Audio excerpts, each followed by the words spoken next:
I'm like, and I don't want to take away how good Moses Itauma is. Like, I don't want to be seen to be this guy going, oh yeah, there's question marks. I don't think there's any question marks. I think he's really good. I like Moses a lot. Moses reminds me of a young Mike Tyson. And what I say that is in the fact that, or in the state that, if you put a guy in front of him that he can hit, he gonna get him out of there. And Dylan White was a guy that he could hit, he got him out of there. So that's the same thing Mike did on his way up. I like that coming from Moses because it gets us excited because we might have another guy that can be almost what Mike Tyson was. I think Moses is one of the best young fighters boxing has seen in years. And I'm not just saying that based on a result over Dillian.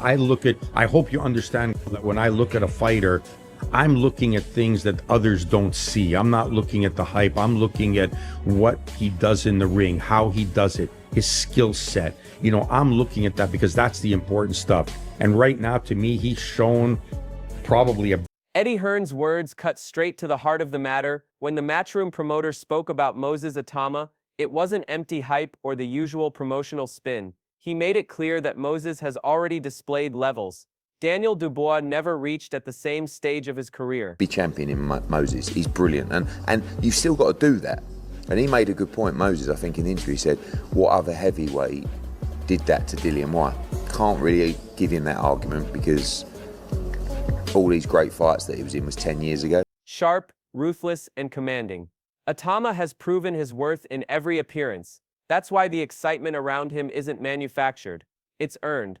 When a veteran promoter like Hearn speaks so decisively, it's not exaggeration. It's fact.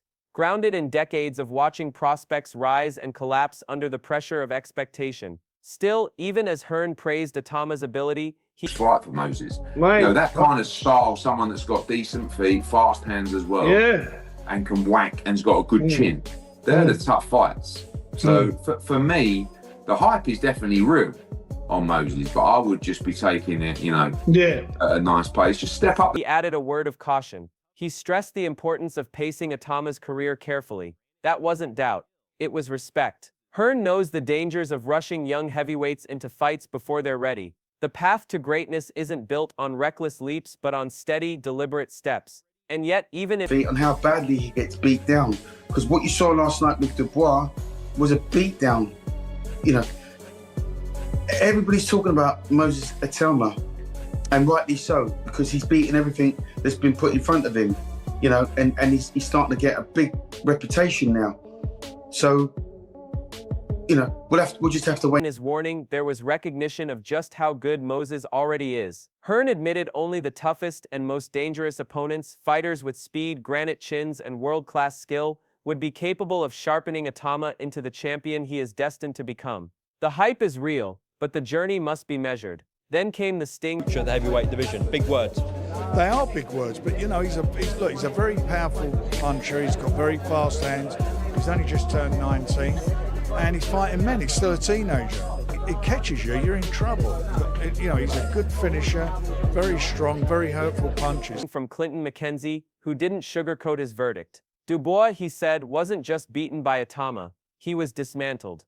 That kind of conclusion carries weight in boxing because it speaks to dominance, not mere victory. And that contrast is why the sport has been buzzing about Moses ever since. Every challenge put in front of him, he has passed with authority. Each fight has built his momentum. 4 years old, who's got his always faculties right, getting trained by one of the best trainers in the United Kingdom. And then, mate, it's like you got more chance of winning the lottery than you beating that Moses Itauma. His reputation and the belief that he's not just another gifted youngster but something rare. McKenzie summed it up in simple terms: respect isn't given, it's earned, and Moses is collecting it fight by fight. Frank Warren echoed what Tyson Fury himself has been saying for years. Itauma, at just 19 years old, is already dismantling grown men with a frightening combination of speed and power that doesn't seem natural for someone so young. The warning is clear. One clean shot from Moses changes everything. That's not hype, that's raw danger in the heavyweight division.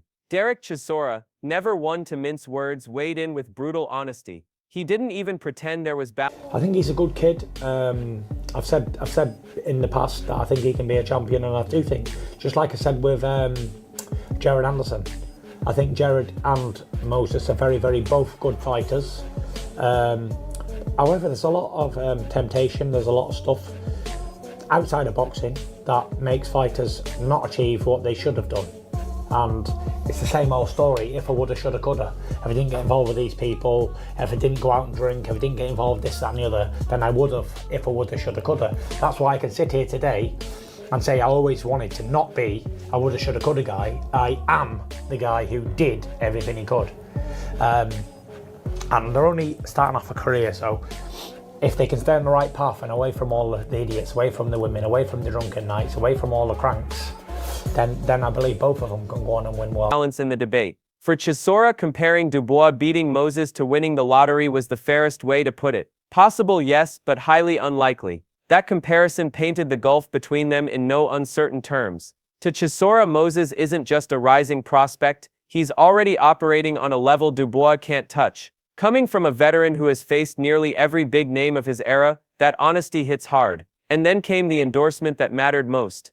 Tyson Fury, when the heavyweight king calls you a future world champion, it carries real weight. Fury doesn't hand out praise lightly. He's seen every style, every prospect, every hype train. Yet he singles out Moses alongside America's Jared Anderson as one of the two heavyweights destined to rule the next generation. That shows this isn't just British promoters hyping their own fighter. Daniel took away everything, all his attributes. He took away his jab, took away his power, took away his movement, took away his confidence, to the point where Daniel was putting his backside on the floor thinking, wow, we're only in round 5 here, and I'm getting chopped up. And this guy... Global names see Moses' ability and recognize it as special. At 19 years old, to be spoken of in the same breath as a future champion is telling of how highly rated he already is. What makes it more impressive is how quickly Moses has risen. He hasn't been sheltered or handed soft opposition. He's been tested, and every time he has passed with flying colors. If Fury believes the world should pay attention, there's substance behind the hype.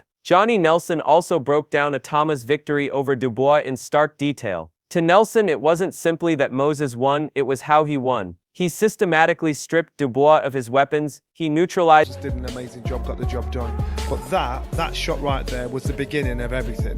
But initially, I could see, I liked how Moses was smart, he was clever. He didn't use his brute force as a big guy, he used brain. He boxed, that southpaw style, jab to the head, jab to the body, veer the shots, like he's on the punch bag. The jab nullified the power, cut off his movement, and drained his confidence. By the 5th round, Dubois wasn't fighting to win anymore, he was fighting to survive. That's the mark of a generational fighter. Most prospects Itauma's age get drawn into reckless exchanges, letting emotion dictate the pace. Instead, he showed the patience and maturity of a seasoned professional. He dismantled a prime heavyweight with calculated precision. Taking away an opponent's spirit is even harder than knocking him out, because that's psychological dominance. Nelson's analysis was damning for Dubois but glowing for Moses. He showed not only physical dominance but also tactical brilliance. He forces opponents to question their future in the sport, and only the very best fighters ever achieve that kind of effect. Nelson highlighted what separates Moses. He's a fabulous young talent. He's got speed, he's got power, he's tough, he's game. He ticks all the boxes so far. So let's see. Again, he's young. He's not really been tested because what he's doing to these opponents. So let's see, it's early days, but big future. From the pack, his brain. Too many heavyweights rely solely on brute force. Moses boxed with patience, switching levels with his jab, controlling distance, and breaking his opponent down methodically. His southpaw rhythm, composure under pressure, and ability to make smart decisions mid-fight are traits usually reserved for veterans a decade older. The fact that he's doing it at 19 is frightening. That's why Nelson admires him. Not just for the win, but for the manner of it. Moses isn't a reckless puncher, he's a thinking fighter blending raw power with surgical precision. That's the blueprint of true champions. Fighters who endure at the highest level, not those who fade when the spotlight grows too bright. Moses Itauma, who looks absolutely extraordinary, and for me he ticks all the boxes. I like his attitude, I like his style, southpaw, hard-hitting, moves so well. He's going to be very, very difficult to sort of deter. So it's an interesting one because, is this too soon for Moses, or is this just the right fighter? Respected trainer Peter Fury also offered his verdict. He sees the complete package in Moses' speed, power, toughness, and heart. Yes, he acknowledged Moses is still young and largely untested. But why is he untested? Because he's blowing opponents away before they can mount any real resistance. That isn't a sign of protection, it's a sign of dominance. For someone like Peter Fury to say Moses ticks every box at this stage speaks volumes. The southpaw stance, the explosive finishing, the mentality of a fighter, those traits are rare even in seasoned pros, let alone teenagers. What excites insiders most is that Moses still has room to grow. He already looks like a star, but he hasn't reached his ceiling. That's why people call him the future. Because right now, nobody knows where the limit lies. He's 19 years old, with the poise of a champion, the power of a wrecking ball, and the mindset of someone who knows boxing is a long road. That's what makes him terrifying for the rest of the division. If this is what Moses Itauma looks like today, you want to take it easy, you want to take it slow. Don't rush him, let him enjoy. He's still 20 years old. Let him get to 22, 23 years old, and that's then you start putting him in with the top names in boxing, like the Usyks and like the Wilders or even the Joshuas and the Furies. At the moment, I think you should keep on building him. Let him keep on winning like this. The heavyweight world needs to prepare for what he'll become tomorrow. Amir Khan, himself once a teenage prodigy, understands better than most the dangers of being rushed into greatness. He was thrown into the spotlight at a young age, and while he thrived in many ways, he also paid the price for being pushed too quickly. That's why his advice for Moses Itauma carries such weight: patience. Khan warns against the temptation to thrust Moses into the deep end against the likes of Usyk, Wilder, Joshua, or Fury too soon. Those names rule the heavyweight landscape, and Khan insists Moses should only face them once he's fully matured, physically, mentally, and experientially. What's telling though is that Khan even places Moses in that conversation at all. To suggest he could be ready to fight those giants within 2 or 3 years is enormous praise. The subtle distinction, not if he'll make it but when he'll be ready, shows just how much faith Khan has in Moses' inevitability. For Khan, Moses isn't a possibility, he's a certainty. Tony Bellew also added his voice to the chorus, echoing a concern often raised about Itauma: his size.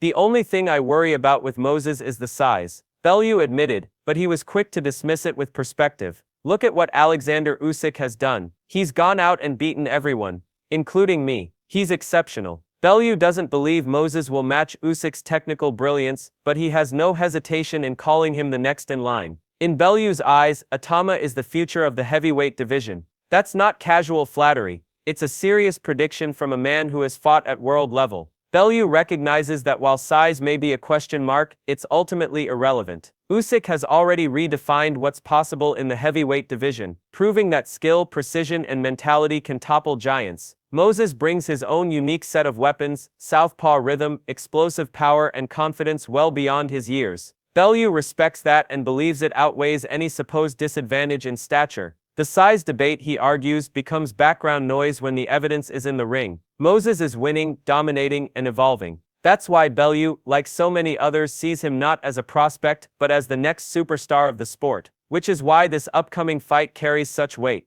It isn't just another step on Itauma's journey, it's a defining moment. If Moses wins, the entire heavyweight division will feel the impact. At just 19 years old, he would prove he's more than hype, more than potential. He would establish himself as a legitimate force, fast-tracking his entry into world title conversations and cementing his place among boxing's future kings. But if Daniel Dubois pulls off the upset, everything changes. It would salvage his career, silence the doubters, and restore his reputation as a true contender. A win would erase some of the sting from his setbacks and put him back in the conversation at the highest level. That's why the stakes feel enormous. This isn't simply another fight on the calendar, it's a battle for legacy. The biggest question is not about styles, skills, or even size. It's about mentality. Who is stronger in the mind? Moses, the fearless teenager demolishing seasoned professionals with ease, or Dubois, the scarred warrior desperate for redemption? The answer to that question won't just determine the outcome of one fight, it will shape the trajectory of the heavyweight division itself. Fans are divided, analysts are heated, and promoters are salivating at what could be a generational crossroads. This isn't just a fight, it's the future of heavyweight boxing on the line. So, who are you backing? The young lion Moses Itauma to dominate once more?